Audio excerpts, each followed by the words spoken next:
Hello बच्चों, आइए प्रश्न को देखते हैं। x जो है अंतराल में दे रखा है 0 से लेके 2 पाई के बीच में, जहां पे 0 और 2 पाई दोनों शामिल है इसमें। और fx का मान दे रखा है sin x माइनस में cos x के बराबर। तो हमें बताना है कि रासमान फलन है, यदि यहाँ पे इसका अंतराल बताना है रासमान के लिए। तो फलन को इस प्रश्न को हल करने से पहले मुख्य अवधारणा के बारे में चर्चा कर लेते हैं। मुख्य अवधारणा देखिए, इस तरह से हम लोग बता देते हैं।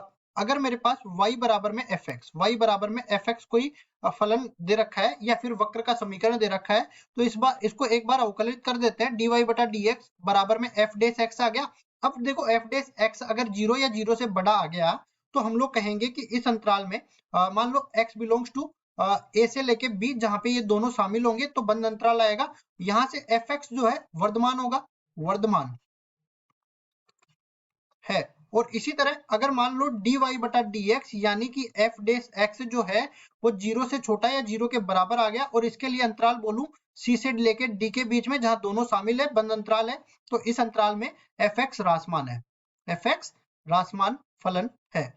तो अब देखिए, हमें अंतराल ही तो निकालना है, तो क्या कर लेते हैं, पहले तो fx बराबर में sin x minus cos x रख लेते हैं। fx बराबर में sin x माइनस में cos x, ये पहले से ही दे रखा है। और x जो है इसके लिए अंतराल दे रखा है 0 से लेके 2 पाई के बीच में। मतलब इस तरह से समझो कि एक अपने पास एक चक्कर लगाने के बाद ये 0 से लेके 2 पाई का एक चक्कर लगाएगा, यहाँ पे 0 रहेगा, यहाँ पे पाई बटा 2 रहेगा, यहाँ पे पाई रहेगा, यहाँ पे 3 पाई बटा 2 रहेगा, और ये फिर से यहाँ पे पाई आ जाएगा, 2 पाई आ जाएगा। सॉरी, ये प्रथम चतुर्थांश है, ये द्वितीय है, ये तृतीय है, और ये चतुर्थ है। अब चलते हैं आगे। इसको हम लोग अवकलित कर लेते हैं एक बार रासमान करने के लिए। f डेश x किसके बराबर हो जाएगा, cos x, और ये माइनस sin x होगा तो minus minus plus sin x बन जाएगा। अब उसके बाद में देखो हम लोग क्या कर लेते हैं, इसके लिए √2 से गुणा कर देते हैं, √2 से भाग दे देते हैं। तो 1 बटा √2 यहाँ पे आ जाएगा cos x, और प्लस में 1 बटा √2 यहाँ पे आ जाएगा sin x। तो देखिए आगे और चलते हैं, और यहाँ पे इसको लिख लेते हैं f डेश x बराबर में √2 बाहर आ जाएगा, और इसको लिखेंगे sin पाई बटा 4 गुणा में cos x प्लस cos पाई बटा 4 गुणा में sin x। ये हम लोग क्यों कर रहे हैं ये भी बताएंगे। देखिए ये अपने पास sin a गुणा में cos b plus cos a गुणा में sin b बन गया, तो इसको हम लोग sin a प्लस b लिख सकते हैं। कुल मिला के ये क्या बन गया, √2 तो बाहर है ही, ये बन गया a की जगह तो पाई बटा 4 है, और b की जगह अपने पास x है। sin a प्लस b बना कि नहीं। अब उसके बाद में देखिए हम लोग क्या कर लेते हैं, ये पूरा अपने पास f डेश x के बराबर है, ठीक है जी, f डेश x के बराबर है। अब हमें इसका रासमान मान निकालना है। मतलब रासमान कब होगा, जब f डेश x का मान 0 या 0 से छोटा होगा, ठीक है। तो हम लोग जानते हैं कि जो sin x है वो तृतीय और चतुर्थ में ऋणात्मक होता है। मतलब ये जो इसका थीटा का मान, मैं कहूं कि sin थीटा यहाँ पे ऋणात्मक होगा, और sin थीटा यहाँ पे भी ऋणात्मक होगा। मतलब थीटा का जो मान है वो पाई से लेके 2 पाई के बीच में ऋणात्मक होगा। तो थीटा की जगह क्या दे रखा है, पाई बटा 4 प्लस एक्स।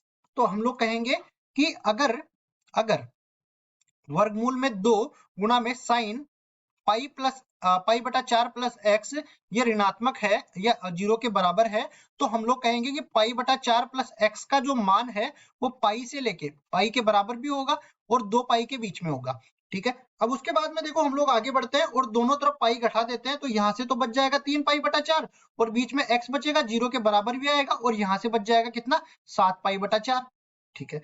x का मान कौन से अंतराल के बीच में आ गया, 3 पाई बटा 4 से लेके 7 पाई बटा 4 के बीच में, इस अंतराल के बीच में आ गया। और यहाँ पे देखो बंद अंतराल आने वाला है, क्योंकि 0 को मैंने शामिल किया है सब में, तो ये बंद अंतराल आ गया। अब ये देखो ये 135 डिग्री होता है, 135 डिग्री, और 7 पाई बटा 4 की मैं बात करूं तो ये अपने पास शायद 225 डिग्री के आसपास चला जाएगा। इस तरह से मैं जो पाई बटा 4 है वो 45 डिग्री के बराबर होता है, और 45 डिग्री को 7 से गुणा करेंगे तो ये 315 डिग्री के आसपास चला जाएगा, 315 डिग्री, ठीक है जी। इस तरह ये बन गया। अब चलते हैं विकल्पों में, तो 135 डिग्री से लेके 315 डिग्री के बीच में कौन सा विकल्प आ रहा है वो देख लेते हैं।